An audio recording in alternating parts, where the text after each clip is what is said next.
We are investigating the changes exhibited over the course of 1 week of physical therapy at an inpatient rehabilitation hospital in Spokane, Washington. My name is Gina Sprint. I'm a graduate student at Washington State University studying computer science under the guidance of Dr. Diane Cook. For this project, I am the computer scientist on the team. I program everything from data collection, raw signal processing, to metric computation, statistical analyses, and machine learning algorithms. Often when an individual suffers from an injury or illness, such as stroke, they have to undergo intense rehabilitation in order to regain everyday functioning. To quantify this rehabilitation process, we are utilizing wearable inertial sensors to quantitatively track the rehabilitation process. My name is Vladimir Borisov. My role on this project is to kind of look at the results and apply the concepts of biomechanics to better understand what we see going on in a clinical setting. So the technology that we're using on this project involves some wireless sensors, and they measure linear acceleration and angular velocity.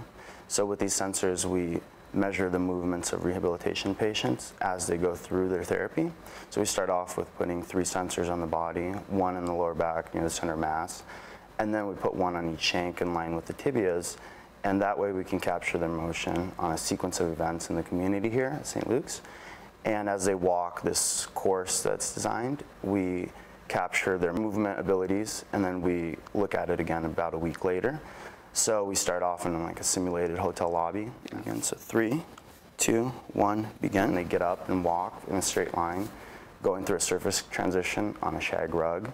And then they continue on until we ask them a question to test their ability to stop, whether they stop walking while they're talking. And then they move into a curvilinear path around an SUV and move over an obstacle and then get in and out of the SUV and come back. So we test them in a real life situation where the activities are simulated and close to what they would be doing outside of therapy when they return to the real world. So this is an example of a project that assists the therapist in knowing how well the patient is doing with regard to recovery of gait.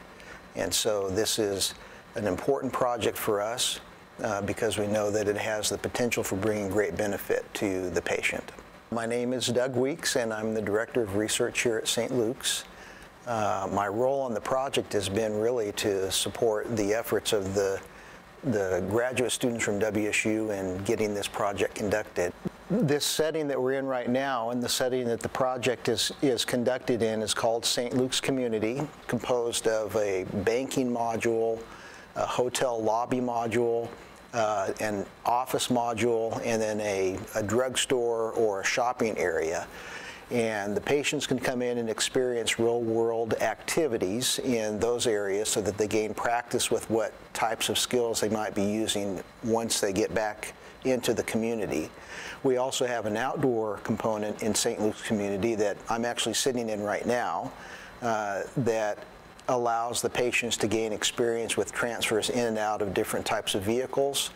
For example, we have a sedan that the patient can practice transfers into and out of. We have an SUV, an STA bus, and we also have an aircraft fuselage, so that if a patient is going to be having to travel by air to move back into the community, they can get practice with what it's like to be able to transfer in and out of an airline seat. From the wearable sensor data collected, we compute over 40 different metrics related to movement and gait. For example, a simple metric is the vehicle challenge duration. This is the total amount of time it takes for a patient to transfer into and then out of the SUV module. A few more complicated metrics related to gait are cadence, the average number of steps taken per minute while walking during the linear portion of the ambulatory circuit, and step symmetry, which is the consistency between the left and the right shank in both magnitude and timing of the acceleration signals. We use statistical measures such as the standardized mean difference effect size and the reliable change index to quantify the changes in these metrics over the course of 1 week of physical therapy. Finally, we use both the metrics and their associated change scores as inputs to machine learning algorithms to predict patient functioning and independence levels at discharge from the inpatient rehabilitation hospital. Our results indicate that when utilizing our wearable sensor-derived features, we have an improved prediction accuracy over using features derived from medical records alone.